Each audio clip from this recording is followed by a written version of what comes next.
semuanya, perkenalkan aku Najwa Hasyifa, mahasiswi Tadris Biologi UINSU Angkatan 2022 dari kelas TBio 2.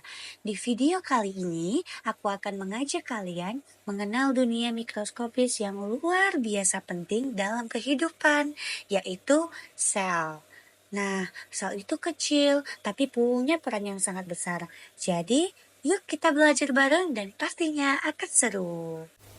Nah, kita masuk ke pembahasan apa itu sel. Sel adalah unit terkecil dari makhluk hidup. Meskipun ukurannya sangat kecil, sel mampu melakukan semua fungsi kehidupan mulai dari tumbuh, menghasilkan energi, hingga berkembang biak.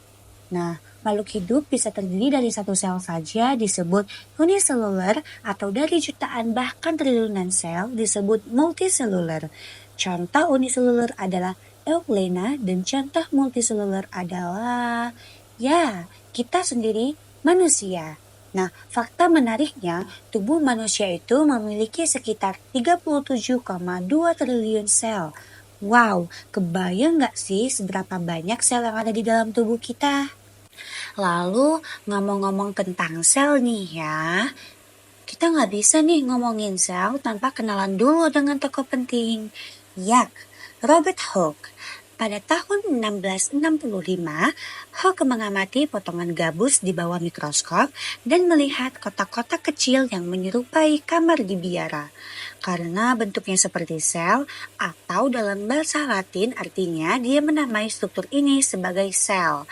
Penemuan ini jadi awal dari berkembangnya ilmu biologi sel, salah satu cabang paling seru dalam biologi. Sekarang kita bahas tentang jenis-jenis sel. Secara umum, sel dibagi menjadi dua jenis utama, yaitu sel prokariotik dan sel eukariotik. Yang pertama, sel prokariotik. Sel prokariotik adalah sel yang tidak memiliki inti sel sejati. Artinya, materi genetik seperti DNA pada sel ini tidak disimpan di dalam nukleus, melainkan tersebar di dalam sitoplasma di suatu daerah yang disebut nukleus. Nah, ciri khas dari sel prokariotik adalah tidak memiliki organel-organel bermembran seperti mitokondria ataupun retikulum endoplasma. Contoh organisme yang memiliki sel prokariotik adalah bakteri dan archaea. Kemudian ada sel eukariotik. Nah, sel eukariotik adalah sel yang memiliki inti sejati karena DNA-nya disimpan di dalam nukleus yang dibungkus oleh membran. Sel jenis ini juga memiliki berbagai organel bermembran yang memiliki fungsi khusus seperti mitokondria untuk menghasilkan energi, kloroplas untuk fotosintesis pada tumbuhan, dan retikulum endoplasma serta aparatus Golgi untuk sintesis serta pengemasan protein. Nah, sel eukariotik ini bisa ditemukan dalam berbagai jenis organisme seperti tumbuhan, hewan, jamur, dan protista. Sekarang kita masuk ke bagian penting dari sel, yaitu struktur dasarnya. Semua jenis sel, baik hewan maupun tumbuhan, memiliki 3 komponen utama.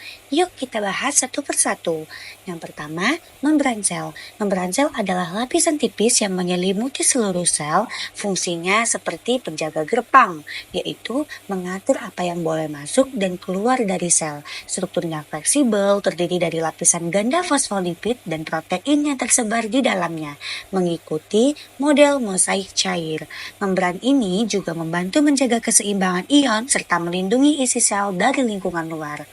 Nah, yang kedua, sitoplasma. Kalau membran sel adalah dindingnya, maka bagian dalamnya adalah sitoplasma. Ini adalah cairan kental yang memenuhi ruang di dalam sel dan menjadi tempat semua organel berenang. Sitoplasma bukan hanya ruang kosong loh. Nah, disinilah berbagai reaksi kimia penting berlangsung, seperti metabolisme, sintesis protein, dan pergerakan zat antar organel. Lalu yang ketiga, inti sel atau nukleus. Nah, ini dia pusat pengendali sel.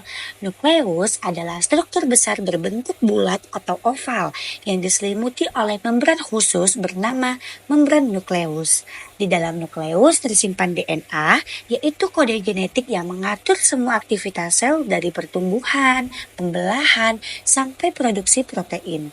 Karena peran pentingnya, nukleus sering disebut sebagai otak dari sel.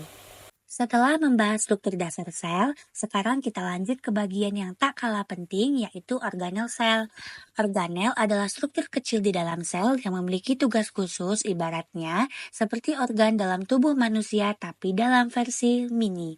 Nah, yang pertama ada mitokondria. Mitokondria sering disebut sebagai pembangkit tenaga sel. Disinilah terjadi proses respirasi seluler, yaitu perubahan glukosa menjadi energi dalam bentuk ATP atau adenin trifosfat yang dibutuhkan untuk semua aktivitas sel. Semakin aktif suatu sel, maka semakin banyak mitokondria di dalamnya. Yang kedua, ada retikulum endoplasma atau RE. Retikulum endoplasma terbagi dari dua jenis, yaitu yang pertama ada RE kasar yang permukaannya dipenuhi ribosom, tugas utamanya adalah membantu sintesis protein. Yang kedua ada RE halus, dia tidak memiliki ribosom. Organel ini bertugas dalam sintesis lipid dan juga detoksifikasi zat-zat berbahaya yang ada dalam sel. Lalu yang ketiga ada ribosom. Kalau kamu pernah dengar istilah pabrik protein, itulah ribosom. Ribosom bisa menempel di RE kasar atau melayang bebas di sitoplasma. Fungsinya adalah membaca informasi genetik dari RNA dan menyusunnya menjadi rantai asam amino yang kemudian membentuk protein. Dan yang keempat, aparatus Golgi. Setelah protein dibuat oleh ribosom, ia perlu diproses, dikemas, dan dikirim ke tempat yang tepat. Nah, disinilah aparatus Golgi berperan. Golgi bertugas untuk memodifikasi, mengemas, dan mendistribusikan protein ke bagian lain dalam sel atau keluar sel melalui vesikula. Jadi, organel-organel ini bekerja sama layaknya sistem logistik dan energi di dalam pabrik. Mitokondria menghasilkan energi, RE dan ribosom membuat bahan, lalu Golgi mengemas dan mengirimkannya. Keren kan? Selain organel umum yang dimiliki hampir semua sel eukariotik, ada juga organel khusus yang hanya ditemukan pada jenis sel tertentu. Yuk kita kenalan dengan organel tambahan ini. Yang pertama, lisosom. Lisosom adalah organel yang hanya terdapat pada sel hewan. Fungsinya seperti petugas kebersihan sel, karena di dalam lisosom terdapat enzim pencerna yang bisa memecah zat sisa, benda asing, bahkan bagian sel yang sudah rusak. Lisosom sangat penting untuk menjaga kesehatan dan kebersihan internal sel. Lalu yang kedua, kloroplas. Nah, kalau yang ini hanya ditemukan di sel tumbuhan. Kloroplas mengandung klorofil, pigmen hijau yang berperan penting dalam fotosintesis. Melalui kloroplas, tumbuhan mengubah energi cahaya matahari menjadi energi kimia dalam bentuk glukosa. Bisa dibilang, kloroplas adalah sumber utama energi bagi seluruh rantai makanan. Dan yang ketiga, vakuola. Vakuola adalah kantong besar yang digunakan untuk menyimpan air, zat sisa, dan nutrisi. Pada sel tumbuhan, vakuola ukurannya sangat besar dan mendominasi isi sel. Sedangkan di sel hewan, vakuola biasanya berukuran kecil atau bahkan tidak ada. Selain sebagai tempat penyimpanan, vakuola juga membantu menjaga tekanan dalam sel tumbuhan agar tetap kokoh. Jadi, lisosom hanya ada di sel hewan, kloroplas dan vakuola besar hanya ada di sel tumbuhan. Semua organel ini punya peran penting agar sel bisa berfungsi dengan optimal sesuai jenis dan tugasnya. Selain tersusun dari berbagai organel, sel juga memiliki komposisi kimia yang menjadi dasar dari semua aktivitasnya. Yuk kita bahas 5 komponen kimia utama yang menyusun sel. Yang pertama, air. Air menyusun sekitar 70-85% volume sel. Air berperan sebagai pelarut universal, tempat terjadinya reaksi metabolisme, dan juga membantu mengangkut zat dari satu bagian sel ke bagian lain. Tanpa air, reaksi biokimia di dalam sel tidak akan berjalan lancar. Lalu yang kedua, karbohidrat. Karbohidrat berfungsi sebagai sumber energi utama bagi sel. Selain itu, karbohidrat juga menjadi penyusun dinding sel tumbuhan dalam bentuk selulosa. Karbohidrat sederhana seperti glukosa digunakan dalam respirasi seluler untuk menghasilkan energi. Ketiga, lipid. Lipid atau lemak menyusun membran sel dan bertindak sebagai cadangan energi. Lipid juga berperan dalam pengaturan suhu dan perlindungan organel di dalam sel. Yang keempat, protein. Protein membentuk struktur dasar sel seperti sitoskeleton, serta menjadi enzim yang mempercepat reaksi kimia. Selain itu, protein juga membantu dalam pengangkutan zat, komunikasi antar sel, dan pembentukan antibodi pada sel imun. Dan yang kelima, asam nukleat atau DNA dan RNA. Inilah yang menyimpan informasi genetik sel. DNA bertanggung jawab atas pewarisan sifat dan pengendalian aktivitas sel, sementara RNA membantu proses sintesis protein. Tanpa asam nukleat, sel tidak bisa tumbuh, berkembang, atau bereproduksi. Kesimpulannya, 5 zat kimia utama penyusun sel adalah air, karbohidrat, lipid, protein, dan asam nukleat. Masing-masing dari kelima zat ini memiliki fungsi vital yang membuat sel bisa hidup dan bekerja dengan baik. Sel tumbuhan dan sel hewan memang sama-sama termasuk jenis sel eukariotik karena keduanya memiliki inti sel sejati. Namun, ada beberapa perbedaan penting dalam struktur dan fungsi organel sel di dalamnya. Pertama, dinding sel dan kloroplas. Hanya sel tumbuhan yang memiliki dinding sel, yaitu lapisan kaku di luar membran sel yang berfungsi menjaga bentuk dan kekuatan sel. Selain itu, sel tumbuhan juga memiliki kloroplas, organel khusus yang mengandung klorofil dan berperan penting dalam fotosintesis, proses menghasilkan makanan dari cahaya matahari. Yang kedua, sentriol dan lisosom. Sebaliknya, sel hewan memiliki sentriol, organel kecil yang berperan penting dalam pembelahan sel seperti mitosis dan meiosis. Sel hewan juga memiliki lisosom yang mengandung enzim pencerna berfungsi untuk menghancurkan limbah atau bagian sel yang mudah rusak. Nah, yang ketiga, vakuola. Sel tumbuhan biasanya memiliki vakuola besar yang menempati sebagian besar ruang di dalam sel. Vakuola ini menyimpan air, nutrisi, dan zat sisa serta membantu menjaga tekanan turgor di dalam sel. Sedangkan pada sel hewan, vakuola jika ada ukurannya jauh lebih kecil atau bahkan tidak ada. Nah, meskipun memiliki struktur dasar yang sama, sel tumbuhan dan sel hewan ini memiliki perbedaan organel sesuai dengan fungsi dan peran masing-masing makhluk hidup. Inilah bukti bahwa struktur sel menyesuaikan diri dengan kebutuhan biologisnya. Sekarang, waktunya kita uji pemahaman kalian lewat kuis interaktif. Ada 5 pertanyaan seputar sel dan bagian-bagiannya.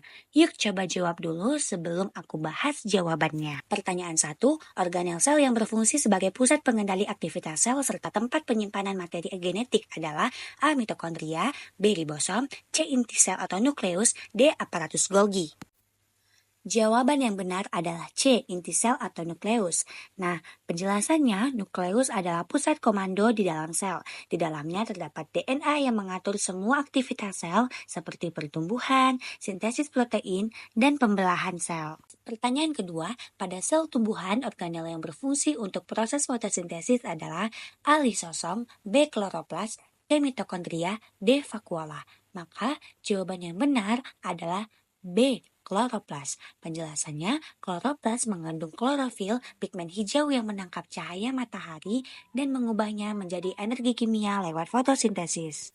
Pertanyaan ketiga, perbedaan utama antara sel tumbuhan dan sel hewan adalah keberadaan A. Mitokondria, B. Membran sel, C. Nukleus, D. Dinding sel. Maka jawaban yang benar adalah D. Dinding sel.